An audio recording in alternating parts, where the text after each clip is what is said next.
So the purpose of this video is to analyze a freestanding squat, and with these demonstrations also make reference to how this squat compares to a perfect squat. So the squat is one of the most important movements in athletic conditioning. The squat is a very strong compound movement where several joints and muscles located within the lower extremities undergo a combined movement. So the main joints that are involved are the ankle joint, which we circle here, and the knee joints there, the hip joint, circle right there,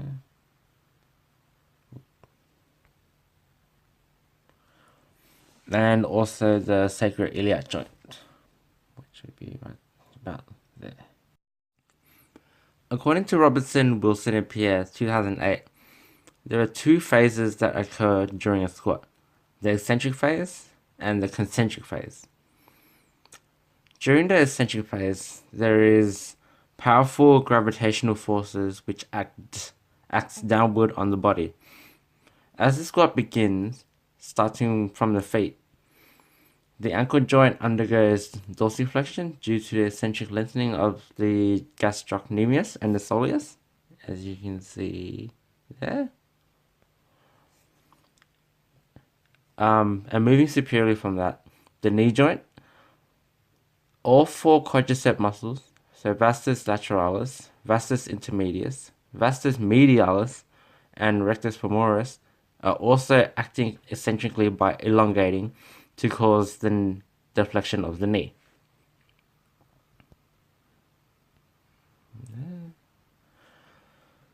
So, just noting that as the knee undergoes flexion, rectus femoris begins to cross in front of the hip, and the upper fibers of this muscle are shortened as a result of the hip flexion that occurs, whereas the lower fibers lengthen due to the knee flexion experience there.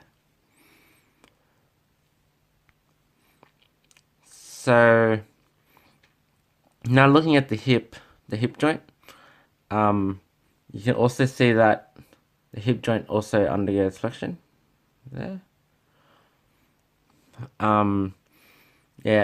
This flexion is caused by the eccentric actions of gluteus maximus, gluteus medius, as well as the bicep femoris of the hamstrings.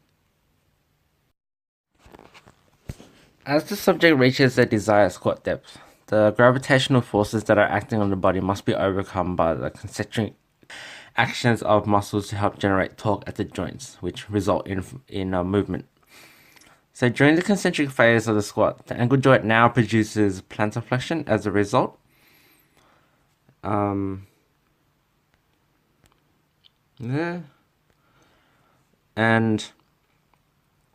occurs as a result of the concentric actions of gastrocnemius and soleus. The knee joint now also begins to extend as a result of the quadricep muscles having concentric actions, whereas the hip joint also undergoes extension as a result of the concentric actions of glute max, gluteus medius, and also bicep femoris. And the body should now be in an upright position with hips extended, knees extended, and ankle in neutral position. So through the analysis of my subject squats, there are a couple of things that are wrong. Beginning with the lumbar curvature. So as she gets into the squatting position, her lumbar spine seems to be in a neutral and stable position. As you can see here. So this can pose several risks during a squat. According to McGill, Hewson, and Parks, 2000, in the year 2000, graceful flexion of the lumbar curvature greatly affects the action of the back muscle stabilizers, specifically the longissimus thoracis and the iliocostalis lumborum.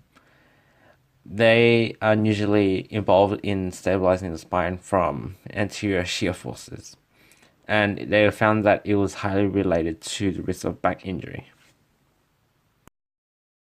Another finding during the squats of my subject is that she has unstable knees. So I'm just going to quickly zoom in onto her legs. So during this movement, you'll see that her knees on both sides will wobble, which then causes an upward lift of her outer toes. So I'm just going to quickly play it. So as her knees wobble, it contributes to the eversion of her feet, which causes the raise in her outer toes. So I'm just gonna play it again.